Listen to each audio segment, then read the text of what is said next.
buenas noches a todos nuestros televidentes. Gracias una vez más por estar aquí con nosotros en el programa de Todo Un Poco, donde ustedes son los protagonistas todos los miércoles en este horario por el canal de CNC. Su canal, por supuesto, y su programa. Gracias por acompañarnos. Este tema que vamos a tratar hoy es muy importante, como todos los temas que manejamos, solicitados por nuestros televidentes. En este caso, el 1 de diciembre, ya tan solo unos días, el día 1, se celebra el Día Internacional de las Sanciones contra el SIDA. Para eso nos acompaña un invitado muy especial que nos va a hablar sobre este tema, nos va a explicar, vamos a conocer todo, vamos a entender y también a evacuar algunas inquietudes de nuestros televidentes. Nos acompaña el doctor Luis Gabriel Ortega, él es médico magíster en salud pública y experto en VIH. Hola, ¿qué tal, doctor? Muy buenas noches y bienvenido al programa. Hola, muy buenas noches. Muchas gracias por tu invitación. Gracias a usted por aceptarnos esa invitación y comencemos a hablar sobre de este importante tema que a todos nos interesa, que es de importancia para todos, que todos debemos tener conocimiento y que no somos ajenos a este tema, doctor. Correcto. Comencemos. Pues bueno, primero, el 1 de diciembre se celebra a nivel internacional la conmemoración por las numerosas víctimas, más o menos 20 millones de personas que han fallecido por culpa del virus de inmunodeficiencia humana.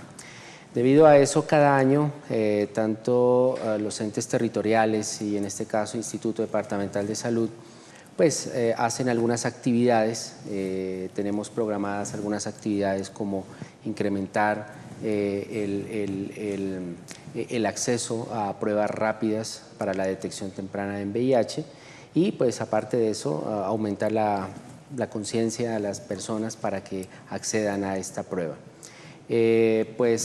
Llevamos los primeros casos de infección por VIH fueron reportados en 1981, así que son más de 35 años que llevamos con esta pandemia a nivel mundial que ha dejado más de 20 millones de víctimas, pero de todas maneras que afortunadamente pues ya contamos con tratamientos, hace más o menos 15 años con tratamientos llamados antirretrovirales que han aumentado la calidad de vida y han mejorado las condiciones en estos pacientes. Ok, doctor, para irnos como a cifras más concretas, para que todos podamos como entender desde eso, hablemos de Colombia, después de nuestro departamento de Nariño y de Pasto, esa situación que se vive pues con el tema de VIH aquí en nuestro país y departamento. Sí, a ver, Colombia se estima o se cree que pueden haber más de 150.000 pacientes viviendo con VIH. Realmente de esos 150.000 que se estima, solamente se han diagnosticado realmente algo más de 61.000 casos. O sea que eso significa, exacto, ¿los otros qué? Significa que la tarea es buscar los demás pacientes que no se han realizado la prueba, que tienen el virus. Perdón, doctor, cuando decimos no se la han realizado, ¿qué cree usted? O sea, que pronto no han querido, no tienen conocimiento. ¿Cómo ven ustedes ese estudio? Probable que sea un poco de todo, ¿no? Okay. Pero el problema está o radica que la infección no da síntomas por lo menos 10 años después de su infección. Entonces vamos a explicar un poquito de esto. El virus primero ingresa a la persona, sí. Generalmente el 90% de los casos son por relaciones sexuales no protegidas sin uso de preservativo. Sí. A los 15 días más o menos se puede sentir algunos síntomas muy sutiles como una gripa, como un resfriado. Luego eso pasa sin que ningún médico lo pueda detectar o pedir la prueba en ese momento, y de ahí viene un largo periodo de entre 8 a 10 años donde la persona está asintomática, donde no tiene ninguna síntoma ni manifestación clínica. Por ejemplo, después, perdón, doctor, por ejemplo, si en uno de esos 8 años, pongámosle, que ya adquirió pues esta enfermedad, por X o Y motivo tuvo que hacerse el examen, por X o Y motivo, que se lo enviaron, lo que sea, ¿allí puede ser detectado o no? Claro, ahí a ya partir puede de ser. se calcula que después de 15 días después del periodo de infección, las pruebas para VIH ya empiezan a dar positividad. No hay que esperar largos periodos como era antes. Simplemente que pueden pasar muchos años sin presentar ningún síntoma. Exactamente. Perfecto. Y después ya de un periodo casi de 10 años, ya empiezan las primeras manifestaciones propias del VIH En ese momento ya se llama SIDA, el síndrome de inmunodeficiencia adquirida, que son más o menos alrededor de 26 síntomas, 26 signos o enfermedades, desde hongos, virus, hasta el propio cáncer, y pues que al final desafortunadamente conlleva la muerte si no se detecta a tiempo y si no se instaura rápidamente un tratamiento antirretroviral. Una pregunta, si hablamos de esos 8 o 10 años que la persona se llegue a dar cuenta, ¿podemos decir que ya está demasiado avanzado? Claro, la última fase de la enfermedad se llama el SIDA, que es la enfermedad que después de que aparece, después de 8 o 10 años, con las primeras manifestaciones que son propias del virus, ¿no? Recordemos que pues, lo que hace el virus es infectar las células principales de defensa, se llaman linfocitos TSD4. Sí. Estos linfocitos, algo para general, pues como para entender, es como si uno tiene una gran orquesta, ¿sí? Y es una sola persona que dirige esa orquesta, una melodía. El virus ataca esa persona que con la batuta que está dirigiendo la orquesta. El principal, entonces el sistema inmune realmente no responde ni a virus tan simples como un virus de la gripa. Entonces, pero ese proceso puede tardar varios años. El problema está que en esos años que no hay síntomas, la persona sigue transmitiendo el virus porque no conoce su estado, nunca se ha hecho la prueba para VIH, y pues lo que estamos haciendo conciencia, incluso pues aquí desde este programa, era que las personas puedan accedan a sus IPS, porque es una prueba totalmente gratis, es una prueba que la cubre el Plan Obligatorio de Salud y que pues deben hacerse. Hablando de eso, doctor, de la prueba, nos contaba usted de una estrategia 90-90-90. Me explico, pues la gente decía, no, eso se demora mucho, hasta tenían el concepto de que era muy costoso, bueno, muchos mitos, ¿no? Que nos gusta hablar sobre mitos y realidades. ¿Qué tan cierto, qué tan falso es? Sí, pero ahí debemos de hablar de algo, es que en Colombia estábamos explicando que hay 150.000 pacientes, se estima, pero solamente se han detectado 61, ¿no? 61.000. Entonces, en Nariño nos pasa algo similar. Solamente hemos detectado 1.000 en Nariño. Tenemos algo más de 1.000 pacientes con el diagnóstico, pero creemos que hay más. Creemos que ¿cuánto es posible, sería ese creer? Pues creemos que puede ser hasta el doble. Podemos hablar de 2.000 o incluso más, ¿sí? Entonces, las campañas van dirigidas a eso. La Organización Mundial de la Salud establece una estrategia desde el año 2013, que es la estrategia 90-90-90, que es tener en un país o en un territorio el 90% de los pacientes diagnosticados con la infección por VIH. De ese 90%, el 90% como mínimo debe tener acceso a salud y con tratamiento antirretroviral, y de esos pacientes mínimo el 90% con su tratamiento y con una carga viral no detectable, es decir, que el efecto del medicamento esté haciendo realmente un beneficio en el paciente. Entonces, esas estrategias son las que han como un motor para las IPS para aumentar y ofertar mejor las pruebas para VIH. Entre esas que el resultado es más, digamos, entrega pronto. Es más rápido, ¿no? Claro. Entonces las pruebas, estamos hablando de pruebas rápidas, no son pruebas que le entregan de un día que una semana, que entregaban antes la prueba. Ahora son pruebas que pueden darte el resultado inmediatamente en 20 minutos, ¿sí? Para hacer el diagnóstico de infección por VIH se necesitan 2 tipos de pruebas. Sí, eso es básico. Entonces el paciente, la persona va de manera voluntaria, quiero hacerme la prueba porque seguramente tiene un factor de riesgo. Esa es la primera parte, una prueba voluntaria porque tiene un factor de riesgo. Y una vez hablemos de 7 preguntas que una persona debe hacerse, ¿sí? ¿Cómo cuáles? Para poderse hacer la prueba. Primero, si tiene relaciones sexuales activas. Esa es la primera. Segundo, activas queremos decir pues diarios. Frecuentes. Listo. La otra es si las relaciones sexuales son protegidas con preservativo. Perfecto. Si ha tenido antecedentes de infecciones de transmisión sexual. ¿Sí? Cualquier pues, tipo de transmisión sexual, o sea, de enfermedad, de la que sea. Y la otra es si ha presentado agresión sexual. También, cuando hablamos de agresión sexual, hablamos de acceso carnal violento, ¿no? También si la persona se ha hecho tatuajes o piercing, ¿sí? Si la persona ha manipulado agujas... Perdón, cuando hablamos de tatuaje o piercing, ¿cualquier lugar del cuerpo? ¿Del cuerpo? Sí, cualquiera. Perfecto. Cualquiera, porque Okay. es un alto riesgo. Es un alto, y la, okay, otra muy importante es, eso. la otra es si la persona pues, ha sufrido un accidente por una aguja, un pinchazo o una cortadura con un objeto que haya tenido visiblemente sangre. Y también una pregunta importante es...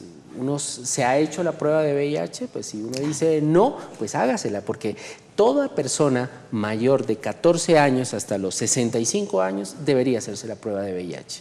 Sí. ¿Sí? ¿Cada cuánto es recomendable? O sea, que usted diga, bueno, pues obviamente teniendo en cuenta su vida sexual, todo lo que usted nos recomienda, claro. ¿Cierto? Teniendo en cuenta que el 90% de los casos en Colombia de VIH son por relaciones sexuales, entonces, ese es el principal factor de riesgo. Y lastimosamente, doctor, permítame decirle, o sea, de pronto una persona, y qué pena decir esto, pero es la verdad, o sea, tanto mujeres como hombres casados no pueden tener ninguna de esta situación, ni se pinchó, ni tuvo un accidente, ella tiene, o él tiene relaciones con su esposa, todo bonito, pero no falta que, pues, lastimosamente casos se ven, otras personas en la infidelidad se ve esta situación y resulta que la víctima o la que va a padecer esta enfermedad, pues ya sea la esposa o el esposo o su compañero o lo que sea.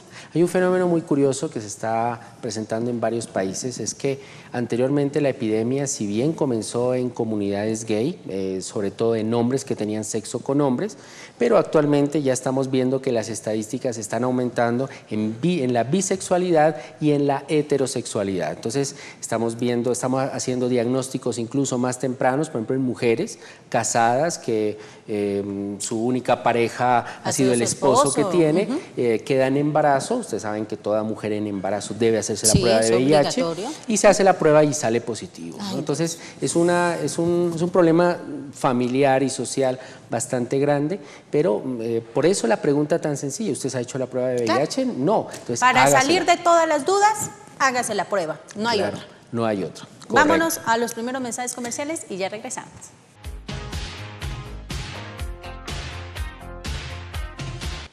Bueno, y seguimos aquí en su programa de Todo un Poco, donde ustedes son los protagonistas. Doctor, hablemos sobre los mecanismos de transmisión. Explíquenos un poquito sobre esto. Bueno, se identifican 3 mecanismos de transmisión. El primero de ellos es a través de la vía sexual no protegida, sin uso de preservativos, quiero aclarar, o sea, que es la principal de todas, ¿no? Okay.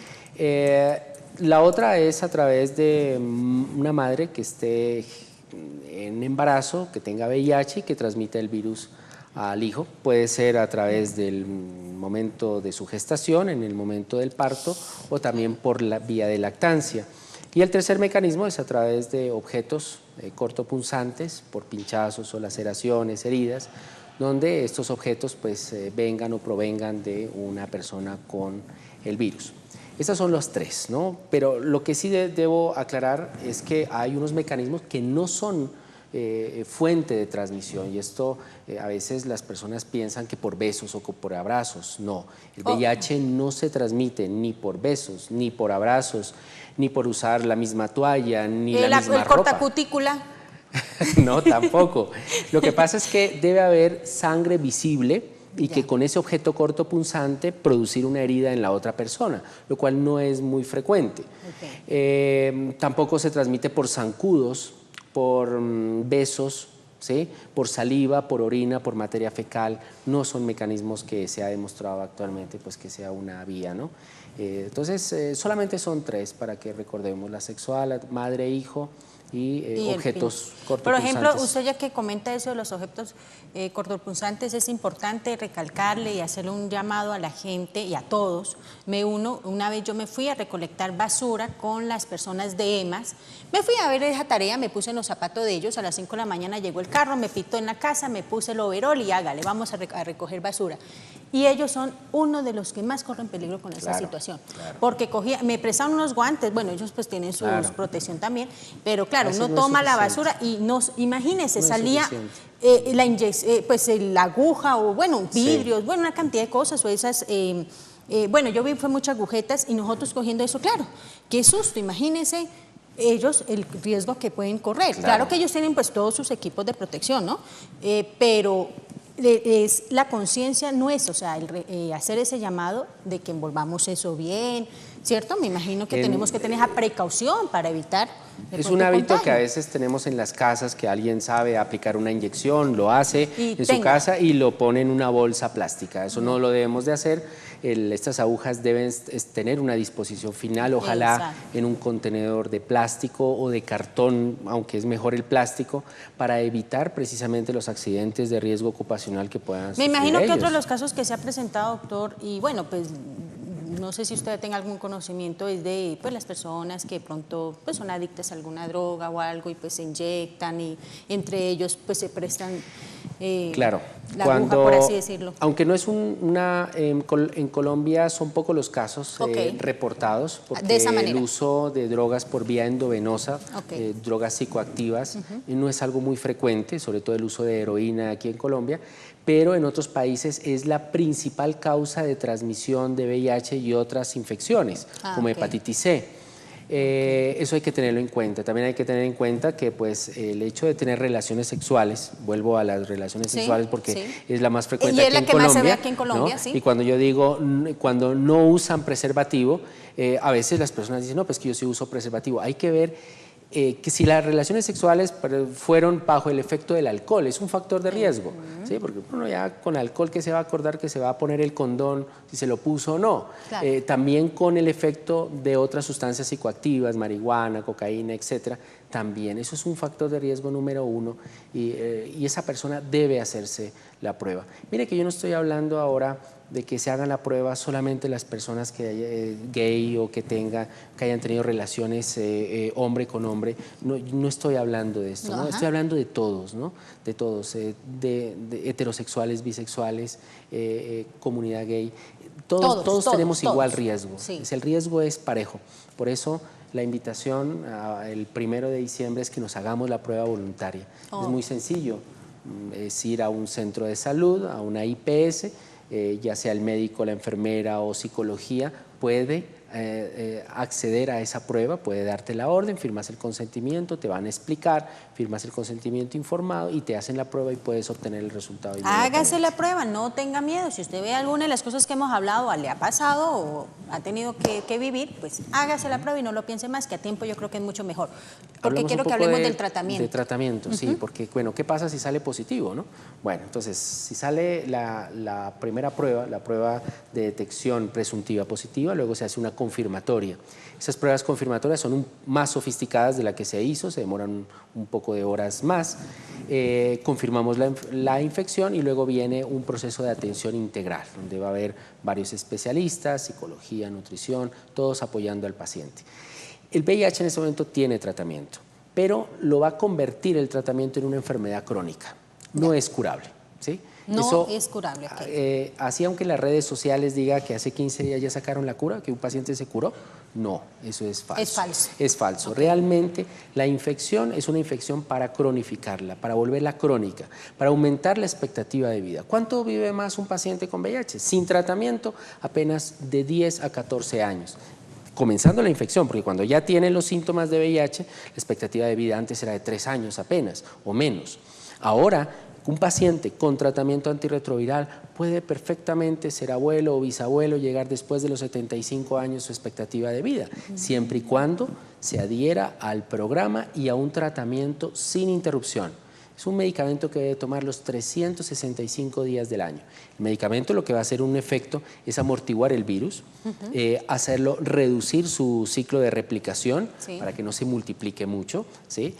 Pero no lo desaparece porque el virus pues tiene su grado, se va por algunas células, por ahí se esconde, por ahí queda dormidito y si el paciente deja de tomar el medicamento vuelve y sale. Se despierta. Sale, ¿no? Claro. El 31 de diciembre con los aguardienticos deja de tomar el medicamento y el 1 va a salir el virus. Entonces a estos pacientes tienen que tomar todos los días el tratamiento, sin interrupción. ¿Podemos decir que esta es la expectativa sobre la cura? Bueno, hace 25 años, bueno, el virus ya más de 35 años, pero hace 25 años el mundo científico se ha preocupado muchísimo por la vacuna. Han habido buenas buenas ideas, 3 de ellas unas vacunas terapéuticas, pero no mostraron la efectividad que se quiere, ¿sí? Ahora se está trabajando en una modalidad de nuevo tratamiento, ya no son tratamientos antirretrovirales, se está trabajando con anticuerpos sintéticos, se está trabajando con unos medicamentos que tratan de despertar ese virus escondido, sacarlo de esas células donde no llegan los medicamentos y luego con el medicamento tratarlo de atacar. Pero pues es una visión, digamos, que tenemos, una ilusión todavía, que tenemos nosotros una gran expectativa. Incluso en febrero del próximo año se van a presentar ya algunos estudios con un nuevo medicamento que supuestamente va a ser muy prometedor, pero no deja de ser un tratamiento como tal. En vacunas han fallado, todos funcionan en algunos animales, en algunos miquitos funciona, y cuando lo pasan en humanos realmente no funciona. Y el problema el problema de la vacuna es que este virus se replica muchas veces y tiene una variabilidad muy grande. Imagínate que cuando hablamos de VIH uno piensa que es un solo virus, realmente son 14 serotipos, 14 subtipos de virus. Ahora, y si un paciente con VIH tiene relaciones sin protección con otro paciente con VIH, pero tienen subtipos diferentes, esos virus se mezclan y me forman un nuevo combinante, un mutante. ¿Sí? O sea que diseñar una vacuna es muy difícil porque cada vez en el mundo están apareciendo unas cepas, unas variantes muy diferentes y con digamos que algunos incluso resistentes ya a algunos medicamentos que tenemos. Además dicen los que saben del tema que hemos hecho tan mal uso de los medicamentos que ya ni se pueden combatir con los que tenemos. Es algo parecido con los antibióticos, claro. O sea, uno tiene una gripa, va a una farmacia, le dan cualquier antibiótico, viendo que una gripa no se cura con antibióticos. La mejor cura de la gripa es señales de alarma y agüita con limón. Imagínese, usted como médico dice el consejo de la abuela. Bueno, entre otras cosas, doctor, ¿podemos algo así hablar, como para que usted nos dé un promedio? ¿Son más mujeres o hombres los que tienen VIH o no se sabe? ¿Y qué edades creen o ustedes tienen esa información? Sí, es un dato importante que me había preguntado porque en Colombia por cada 3 hombres hay una mujer, ¿no?, con VIH. La proporción es 3:1. O sea que seguimos teniendo más hombres con el diagnóstico, menos mujeres. Tal vez las mujeres, el único momento que la mujer se hace la prueba, creo yo que es cuando queda en embarazo. Pero una mujer, una esposa casera en su casa, no está en embarazo, ella no se hace la prueba, ¿sí? Entonces, de pronto la relación puede cambiar, 2:1, o sea, 2 hombres por una mujer. Las edades donde más se están presentando los casos están en las edades productivas. Después de los 25 años va aumentando, el pico máximo es hasta los 40 años, luego ahí empieza a bajar un poquito, pero en Colombia sabe que se está presentando que después de los 65 años empieza un pico otra vez a aumentar. Entonces ya empieza, pues a veces uno piensa que las personas de tercera edad, los adultos mayores no tienen relaciones sexuales, ellos tienen relaciones sexuales, tienen su pensión, ¿ya? Entonces a veces están tranquilos, libres, mejor dicho. Se van a gastar la pensión por otro lado y empiezan a traer el virus a la casa, ¿no? Ay, caramba, entonces ese es un factor de riesgo que se está aumentando también en varios países, se ha detectado, pero básicamente la mayoría está entre los 25 y 40 años. Cuando hablamos de varios países, estamos en Colombia. Estamos en Colombia, Sudamérica. También lo involucramos. Involucramos todos los de Sudamérica. Caramba, la cosa es delicada, así que el llamado es a que haga la invitación, doctor, para el 1 de diciembre. Bueno, el 1 de diciembre invitamos pues a todas las personas que quieran hacerse la prueba de VIH. Es una prueba, se llama prueba rápida para VIH, entonces es una prueba que vas a tener el resultado en 20 minutos. Están en algunos municipios donde hemos detectado mayor prevalencia, mayor número de casos, pero igual es una prueba que está dentro del sistema de salud, es una prueba gratuita, ¿sí? Solamente hay que acceder a los programas de promoción y prevención, ya sea con la psicóloga, con la enfermera o con el médico, y ellos lo que van a hacer la mejor consejería para ustedes y sí, hacer la prueba con total reserva y con total confidencialidad del caso. Así que no hay que temer, ya tenemos conocimiento cómo se transmite, cómo no se transmite. En este caso son los mitos y realidades que manejamos en el programa, qué tanto es o qué tan falso es. Claro. Entonces no se preocupen que si sea un beso no va a transmitirse. Algo que manejan mucho, y bueno, eso sí, es que yo tuve el caso de alguien, una persona conocida, eso fue hace muchos años. Esta persona trabajaba pues vendiendo comidas. Lastimosamente se presentó pues esta enfermedad, se le presentó a esta persona y él mismo tuvo la responsabilidad, y lo digo, Manuel, sé muy bien, él sabe de quién hablo, y Manuel tuvo la responsabilidad de decir, bueno, yo me retiro de este trabajo, soy consciente, y se retiró pues de hacer comida, o sea, hacía pues empanadas, tenía su restaurante pequeño. ¿Qué tan cierto es esto? ¿Qué nos puede...? Mira, es que la infección por VIH actualmente es una enfermedad, es una infección crónica, controlable totalmente, y que incluso con tratamiento antirretroviral la transmisión a otras parejas es casi menos del 1%. Teniendo en cuenta eso, y como el virus no se transmite ni por saliva, ni por sudor, nada de eso, entonces no hay ningún motivo para que abandonen ese tipo de trabajo. ¿Sí? O sea, no hay ningún trabajo, creo que no hay ningún trabajo que sea limitado a un paciente con el diagnóstico de VIH, no hay ninguno, ¿sí? Es más, mis pacientes... comenzó después a vender, pues la verdad, yo lo ayudé y todo, eso fue hace mucho tiempo, y entonces se puso una empresita como de vender escobas, de vender sus cosas, y se retiró pues de la gastronomía. Y él tomó esa decisión, y bueno, yo pues no tenía conocimiento, lógicamente lo apoyé en su otra pues empresa, y bueno, va saliendo adelante. Pero no tenía que haberlo hecho entonces. Lo importante es que él esté con tratamiento antirretroviral, que consiste pues en son unos fármacos, una mezcla de algunos fármacos que debe tomar todos los días, y con eso lo va a mantener saludable muchísimos años, y pues va a tener toda su vida laboral, su parte social y familiar incluso. ¿Sí? ¿Mito o realidad? ¿Son muy caros los medicamentos? Bueno, son medicamentos costosos, claro, pero tienen 100% cubrimiento por los carnets de salud, ¿no? O sea, por el plan obligatorio de salud, son medicamentos que se cubren en el 100%, ¿sí? Pues no son medicamentos que usted los consigue en cualquier farmacia. Claro. No, esos medicamentos solamente los entregan a través de farmacias autorizadas por las propias IPS, que hacen la compra directa. La mayoría son de laboratorios internacionales, otras son producidos aquí en Colombia, pero sí, son medicamentos que tienen un costo elevado, pero igual, pues, solamente pongo un ejemplo. Hace 10 años en Colombia solamente teníamos disposición de 12 a 14 medicamentos antirretrovirales, ahora ya tenemos 38 medicamentos antirretrovirales. Qué bien. En Estados Unidos hay 40, o sea que la diferencia son dos. ¿Sí? O sea, la mayoría de los medicamentos los tenemos nosotros, y pues eso nos pone en la vanguardia del tratamiento antirretroviral y la accesibilidad pues para todos nuestros pacientes. Ya que me habla de Estados Unidos, ¿le gustó el presidente? Pues al principio no. Pero ya me tocó aceptarlo, diga. Toca ver las cosas buenas, sí. Toca ver las cosas buenas. Bueno, nos vamos entonces diciéndole a todos nuestros amigos televidentes que muchas gracias por habernos acompañado, que muchas gracias también por darnos esta información tan importante de este tema que nos trató hoy. Bueno, muchas gracias. Y esperamos tenerlo por acá nuevamente. Claro, me invitas, me llamas, me escribes y vengo. Claro que sí. Bueno, nosotros nos vamos dándole un agradecimiento a todos nuestros patrocinadores y también a todos nuestros televidentes por estar aquí con nosotros en el programa de Todo Un Poco, donde ustedes son los protagonistas. El próximo domingo a las 9:30 de la noche para que usted mire esta repetición, y recuerde seguirnos por el programa de Tardes del Sol por Telepacífico de 1:40 a 3:40 de la tarde de lunes a viernes. Que Dios me los bendiga hasta el próximo miércoles, si así Dios lo permite. Hasta luego.